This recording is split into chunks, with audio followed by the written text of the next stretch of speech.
Hey guys, welcome back to another Duviri max out video. Today we are going to be maxing out Baruuk Prime. Now Baruuk is already a frame that is kind of known to be a bit of a beast for Steel Path. Using his 4th ability, he can pretty much just shred every enemy in sight, even up to, you know, the maximum ranks. He is just very, very good in that regard. But I don't really want to stroll down the meta route with the build we're going to look at today. When we're talking about Steel Path Circuit, we're rotating between several kind of different game modes, right? So we've got Excavation, Defense, Exterminate, Survival. We're going to have to encompass everything, including a decent element of defense here as well. Now, obviously, you know, we can just go around, max out the damage as best we can, and just annihilate everything. But I think I want to try and maybe mix things up a bit here, maybe play around with a few different subsume abilities, other than Nourish, of course, and see if we can get this guy, you know, pretty damn good at defense as well. We'll have to see what happens. But needless to say, yeah, we are going to probably be building largely for his 4th ability, so that we can deal damage regardless of what kind of weapon picks we get when we actually get into it. And the chances are we're probably going to be sacking duration in this.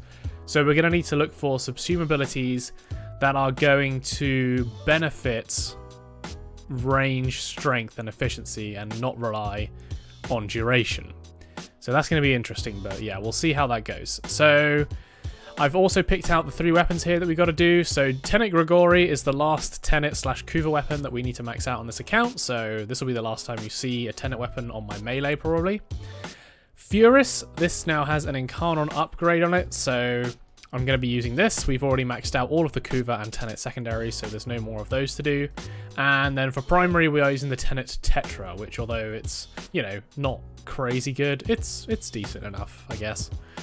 So yeah, we'll get a nice build on this as well. It might be fairly funny. We'll see. There's an augment mod for this, which allows projectiles to bounce off walls, so maybe we can incorporate that somewhere. But first of all, we've got to go ahead, get our Baruuk nice and maxed up. And if you are unfamiliar with kind of how Baruuk works, essentially he has this kind of patience bar, I suppose, you know, don't make Baruuk angry. If the bar runs out, you can then activate your 4th ability, or you can activate your 4th ability before that, but you get more damage reduction depending on how empty that bar is.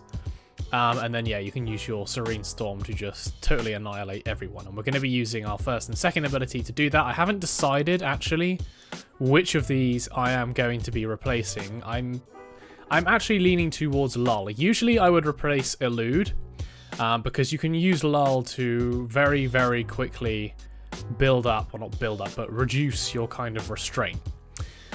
So you would usually replace Elude, but in this case, in the kind of game mode that we're talking about, I'm actually kind of tempted to replace Lull and keep Elude. As with Elude, dodging the projectiles means that you still lose restraint by doing that. So yeah, we'll see how it works out, and we'll probably play around with it a bit. But yeah, Lull is probably the one that we're going to be getting rid of in this instance. We'll see. So yeah, I'll get this guy maxed out. We'll see what kind of build we end up with. Alright guys, so I think I'm done with the build, and I have actually gone with a build that I didn't really think I was going to end up with, but I'm curious to see how it's going to pan out. This is more of a defensive build, and I focused it kind of towards excavation in my head than anything, rather than maybe pure defense. But yeah, essentially I've actually gone for quite a bit of duration where I was thinking of sacking it. I have got rid of my 1st ability Elude. I've replaced it with Firewalker. I'm curious to see how this is going to pan out, because assuming that we are going to be using our Desert Storm or Desert Wind or whatever the melee weapon's called, I forget now, I figure we're going to be moving around quite a lot. We're going to be on the ground a fair bit. And having this on, and when we were playing Nezha before, it's actually a very good crowd control ability. And yeah, it just adds to the status, right? Like the status damage that we're dealing to all of the enemies. I think it might be quite a useful tool. I was thinking maybe putting Pull on to just bring enemies in towards us so that we can then just clobber them. But yeah, I feel like overall this one might be interesting. I didn't want to put Nourish on again. I've done it for like every build so far. So yeah, I thought we'd go with Firewalker here. Everything else kind of staying the same. We're just going to be using our Lull to stack up our, whatever it is we need for Serene Storm. I kind of forget now. Restraint, that's it. Yeah, so getting rid of Restraint with Lull. And then, yeah, we'll be using Desolate Hands as well as Serene Storm to just deal stupid amounts of damage and get stupid amounts of damage resist. I've got Arcane Fury and Arcane Strike on here for increased melee speed and melee damage. Fairly straightforward with Baruuk. I've also got Reactive Storm on here, the Augment.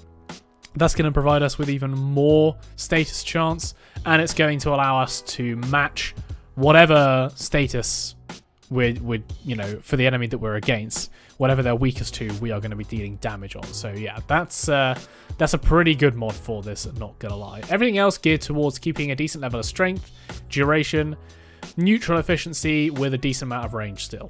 So that's the idea. We've then got ourselves the Tenet Tetra, and you can see here I have put Kinetic Ricochet on so that the shots can bounce. There is another augment mod you can put on the Tetra, which allows its projectiles to fly faster, but since we've got Terminal Velocity here, it doesn't seem necessary for that, to be honest. But yeah, this should be just about good enough here, and it's built for a mixture of crit chance and status, as you can see. I put it on Corrosive for now. We might change the elements around in the future, we'll see. Primary Merciless, obviously, for increased damage and reload speed. We've then, on the Furis, got ourselves an interesting build here. I wish I had a Riven mod for this, but unfortunately I don't. I do have a few veiled pistol Riven mods that maybe we get lucky on. But yeah, either way, joint crit and status build for that Incarnon form. So you can see here, 156% status, 78% crit chance with a 7.1 times crit multiplier on corrosive and heat damage. I've built everything else towards multi-shot and just raw damage then. So yeah, if you were to get a Riven mod on this, probably want to go for, well, I guess crit chance, crit damage, multi-shot would be ideal. There's probably some better combinations out there. It's not a weapon I've really played around with yet, but yeah. Secondary Merciless also here for extra damage and reload speed. Oh, and I couldn't really find a better thing to put on the Excellus slot here. We could go with accuracy or something, but to be honest, there was already an R polarity here. I've put on lethal momentum to see if maybe it affects the Incarnon form in any way, shape, or form. But yeah, we'll see. I mean, I guess it affects the fall off, right? Yeah, so we do get a bit of extra range on our Incarnon, so that kind of does help there. And then for the Tenet Grigori, we've gone with, yeah, again, just our usual kind of build on melee with range as well included. The range on the Tenet Grigori is actually pretty good when I was using it, so I'm intrigued to see how this is going to pan out. But yeah, this is what we're rolling with so far. I should point out as well on the Furis that what we've got is the Electric and Multi-Shot. The Overguard one, not the Overguard one, Overshield bonus. It's not really going to be applied all that much in this instance, so yeah, this seemed like the only other obvious choice. And if you're playing with maybe a Wisp, I can see this being pretty damn good, not going to lie. We've then also got increased accuracy and also increased status chance on the 5th here, just for that huge, huge status effect. Just, yeah, annihilating everything, so that's the plan. Desert Wind, built similarly to how I would usually do my melee weapons, although I have put Drifting Contact on here. The reason I put Drifting Contact on here is because there was already a D polarity on there, and I didn't want to waste another polarity changing that over for something which may not have been any better. So we could put maybe Condition Overload or something on, or a Gladiator might even, that might be quite good, Berserker Fury, but then we've already got Strike and Fury on our Warframe. But yeah, probably would go with Condition Overload maybe if I was to put something else on here. But Drifting Contact seemed alright. It gives plus 40% status chance and also 10-second combat duration, and this is already just going to give us mad damage anyway. So yeah, being able to keep our combo counter up, not overly important, but it will help a bit. So yeah, that's the build, guys. We now have to make our Baruuk look nice and swaggy before we go ahead and jump into the Steel Path circuit. So yeah, I'm going to do that, and then we will be back. Alright guys, so this is what we're working with, and yeah, I think it looks alright. I've tried to incorporate the Fracture shoulder guards, which we recently got from the Nightwave. They're alright. I think the Fracture shoulder guards, a lot of people use them, but they are very bulky, and they kind of struggle to fit in with other bits of armor. You need to be very careful that the, you know, stuff's not clipping, if you're so inclined.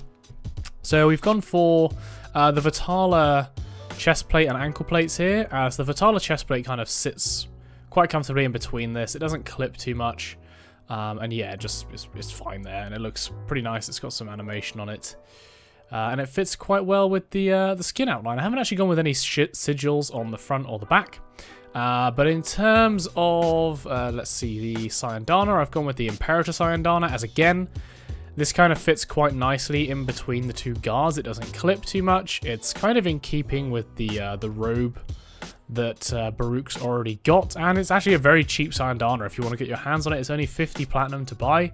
So for that amount of platinum, I think it actually looks pretty good. Not gonna lie. So yeah, that's kind of it. Everything else is basically what we usually go with. We've got the clan logo on there. The Baruuk skin we're using is the Shiran. That's another Tenno gem one. What is it? Not the normal one. The premium bundle one. The Baruuk Doan skin. It's just kind of it's a bit imposing for my liking, which is why we haven't gone with it. It is very bulky, but yeah, I prefer the sleek design of Baruuk. He's kind of like a monk ninja, not a big tank, you know. So yeah, that's what we're rolling with. So yeah, let's see if we can get any of the stuff that we've maxed out in the Steel Path circuit, and if we can get our hands on Baruuk and see how good he is. Alright guys, so no Baruuk as yet, but we do have ourselves the Tetra right here. So let's see what kind of carnage we can cause with this. I have taken a decree which has given me, you know, the negative 50% health for increased damage. So yeah, we'll see how it goes. But we might well end up just dying here. But hopefully not. So let's carry this on for a bit. We'll see what we can accomplish. Alright guys, so I mean the damage on this actually feels pretty good, you know. The Tetra isn't usually a weapon I consider using at all, if we're being honest. But yeah, for the most part this seems to be doing just fine. And we're clearing this mission out pretty quickly. It's worth noting obviously that we're benefiting from Nourish. So there's a lot of viral damage going on. But even so, you know, it's not too shabby at all.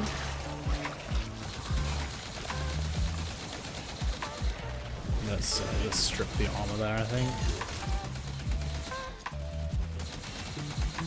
But yeah. It feels like a pretty good weapon, actually, not gonna lie. We haven't really got any decrees on it yet either, so there's that. But yeah, I mean, overall, I'm pretty happy with how that build turned out. The extra fire rate is actually very nice. So we'll keep going. We'll see if we can get ourselves the Baruuk we're after. Alright guys, here we go. We got ourselves Baruuk. Now I have actually changed the build a bit here. So if we take a look, I have swapped in Warcry from Valkyr. Just for some more armor and also, yeah, just CC, melee speed. In the end, it seemed kind of logical. So yeah, I'm going to test this out. If it's no good, then we'll use something else, but I think it should be alright. And then, since we get the increased melee speed from Warcry, I've actually taken off Strike and put on Energize instead, so we've got Fury and Energize here now.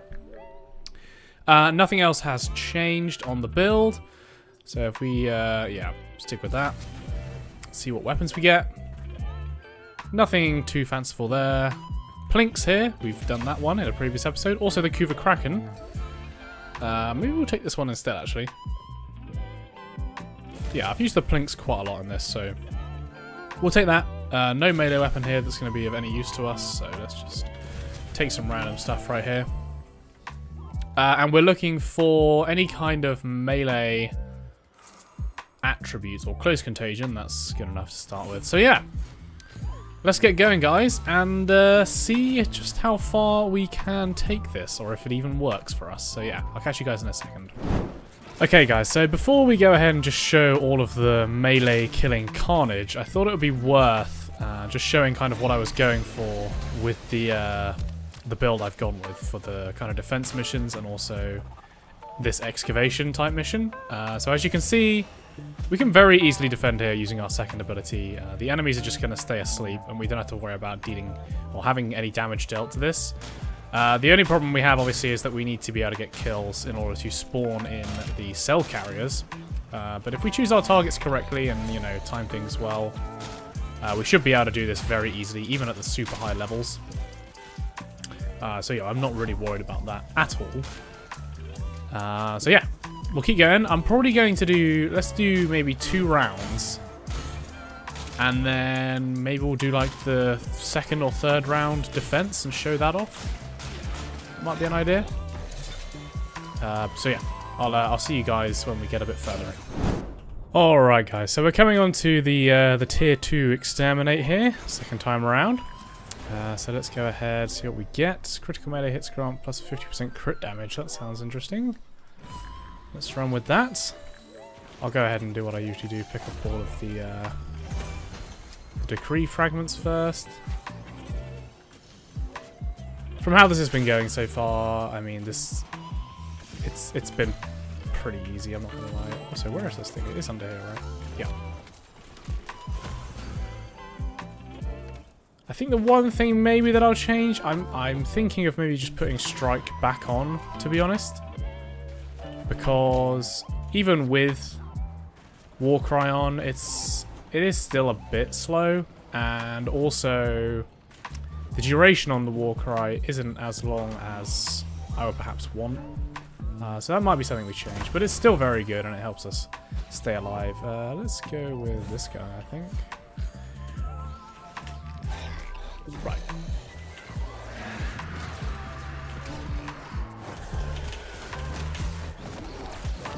So I kind of just like to spin around, spin to win as it were. Most things just die. But you can do normal attacks as well. They actually calculate, excuse me, they actually calculate off of different different values. I can't quite remember how the spin damage is calculated as opposed to the normal damage, but yeah, it is different.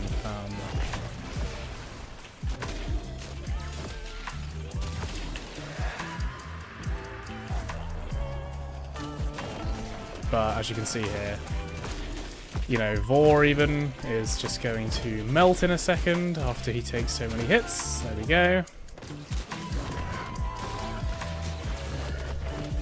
We don't have to worry about energy all that much either, as our fourth ability is simply based on the restraint. So as long as our restraint stays less than maximum, we should just be fine. Although we are probably going to run out of it here before we... oh no, we finished the mission. Nice. So the way I've been doing it is obviously if my restraint starts coming down, then for missions like excavation, where I don't really need to be using it, I will just simply sit around, use my second ability.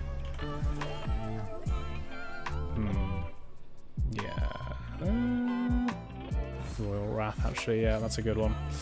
That's a very good one for us. But yeah, I'm going to carry on, guys. I think I could probably take this for quite a while. I'm not sure I will fully see out its potential. But I reckon this is one of those cases where you could probably just go the full, you know, 10 tiers. No trouble whatsoever. So yeah, I'll keep going for a bit more, and I'll see you guys in a bit.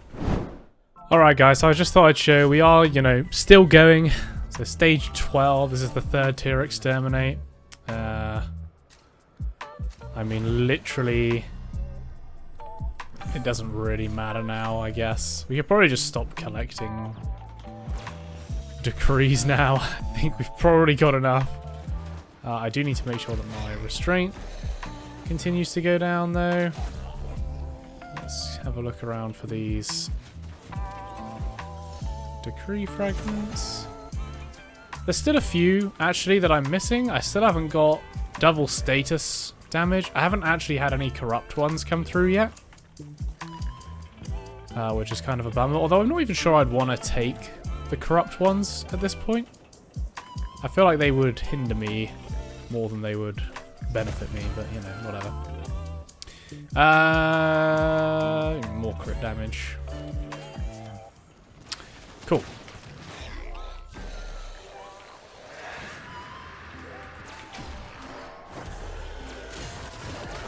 So, just kind of massacre everyone again.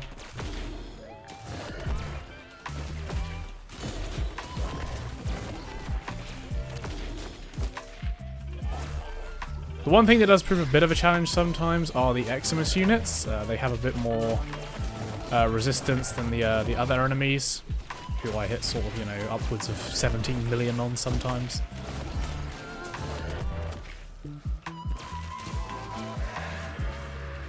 And yeah, like I said, it is kind of that using Warcry does take a bit of time to cast as well, so I guess maybe to improve this build, you may want to put some casting speed on it, either through shards or something like that, I don't know.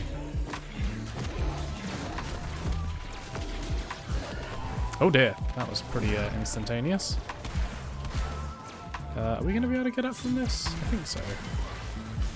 Ah, here we go. There we go. That's the second time I've gone down so far, by the way. But we can just carry on as per with our Unairu. Has Vol shown up? Yes, he has. I might just armor strip him to make this a bit easier. There we go. But yeah, I mean, these enemies are now, you know, upwards of level 3000, and I'm sure we could just keep going like this for a while. Let's try not to go down again. And we'll probably come out there, to be honest. I'm not sure I can be bothered to keep going forever. Excavation is actually pretty easy for us, since we can just lull everyone to sleep, and then, yeah, makes defending the excavators extremely easy. But as you can see, Baruuk, a pretty formidable frame, no doubt about it. I'm sure there are way better builds that you can get on this, and I do know that obviously there are some abilities, hint hint, that you can abuse in the game right now, or you can abuse, sorry, not abuse. However, yeah, I'm trying to avoid these because it's almost undoubtedly going to get nerfed by the developers. The numbers that people have been getting are just ridiculous, so yeah, I'm sticking with the kind of norm.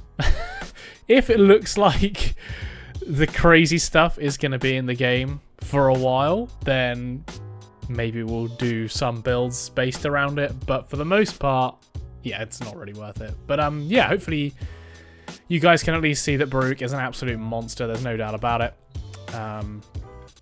And yeah, I'll see if I can improve this build a bit more, because he is very fun. I'm not sure he's a frame I'd pick like overly often, because you do just go around and melee attack everything constantly. It's not like an overly fun frame to play, I would say.